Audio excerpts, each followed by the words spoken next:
It's the top of the line of the top of the line for Jeep. This ain't no CJ. Let's drive the 2014 Jeep Grand Cherokee Summit and check the tech.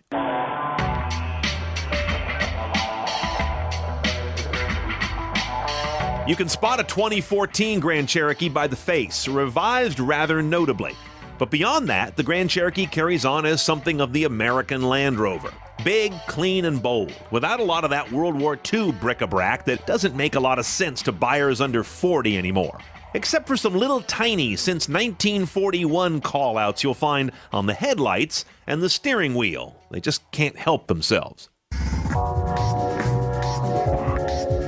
Now, right as you get inside this guy, you realize it's about as spacious as you thought it was going to be as you approached its bulkiness walking to it.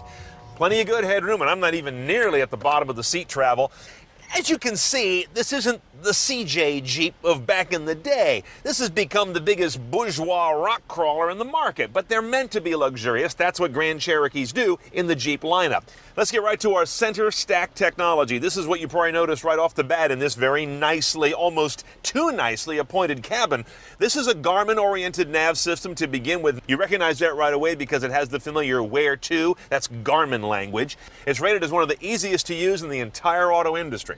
Once you do get your navigation set or just browsing the map, it's one of the nicer looking ones. Street names are always quite legible, as are the legends for traffic and such, or direction of street. It's a little doughy and a little bit soft, but once you zoom in well enough, you can read it very well.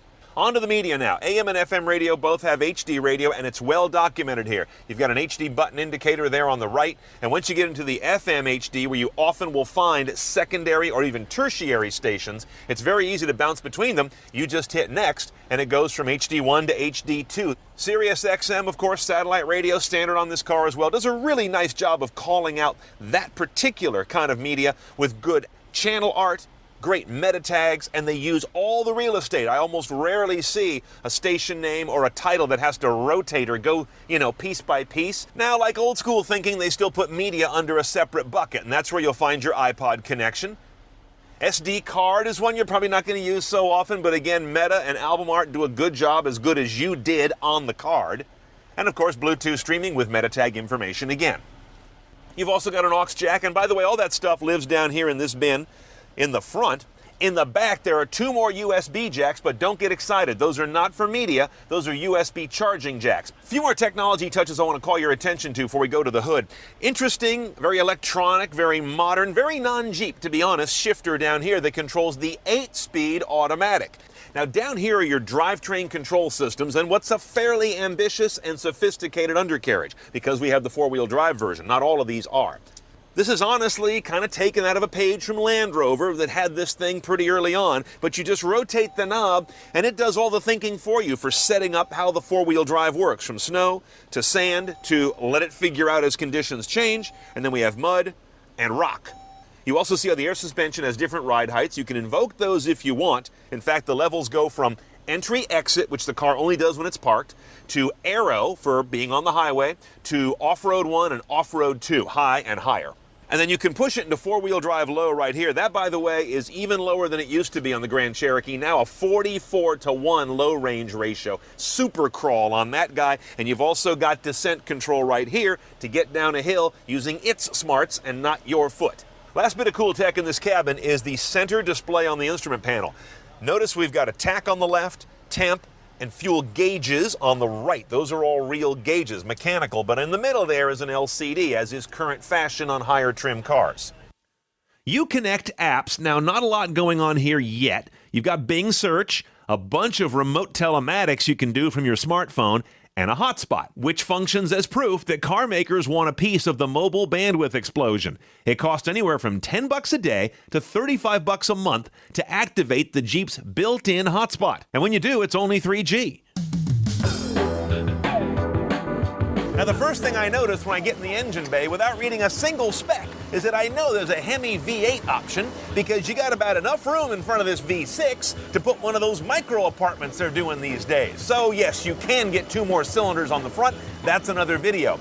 We have the 3.6-liter variable valve train V6, one of their Pentastar motors. This guy doesn't do any particular trickery, but delivers 290 horsepower, 260 foot-pounds of torque. good enough to move this basically 5,000-pound vehicle up to 60 in about 7.5 seconds while delivering, not bad, 1724 mpg in 4x4 trim. What's also interesting to me is there's a turbo diesel option for the first time on this guy. It's an Italian motor sourced by, the parent company of Chrysler, Fiat, but it adds $5,000 to the sticker price. Even though it gets up to 30 on the highway, I couldn't earn that back in my lifetime. Now, around town, where you're going to spend 99% of your time in this Jeep, the driving it's a truck. You don't forget that.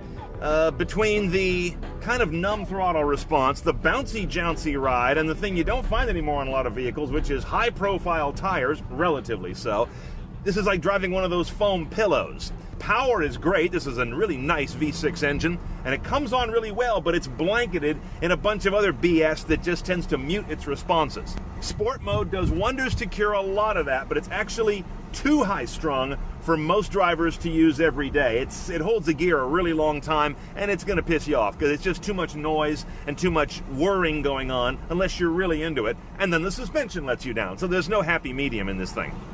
Now, we have adaptive cruise control, which also has a forward collision warning, which will get in there and mitigate the crash. You activate that just by turning on cruise, and then you have these two buttons here that rather cartoonily show you distance greater or distance less.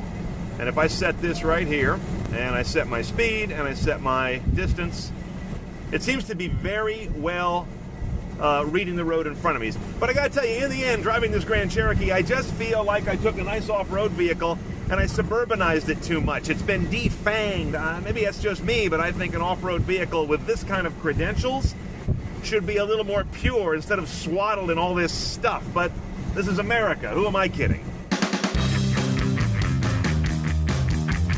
Doing up a Grand Cherokee CNET style is pretty easy. Just bring 52 grand. You order the Summit trim level that we have at about $49,000, and then add four-wheel drive for $3,000 more. Skip nonsense like the optional backseat Blu-ray system, and tell your kids to just roll down the window. That thing out there is called a tree.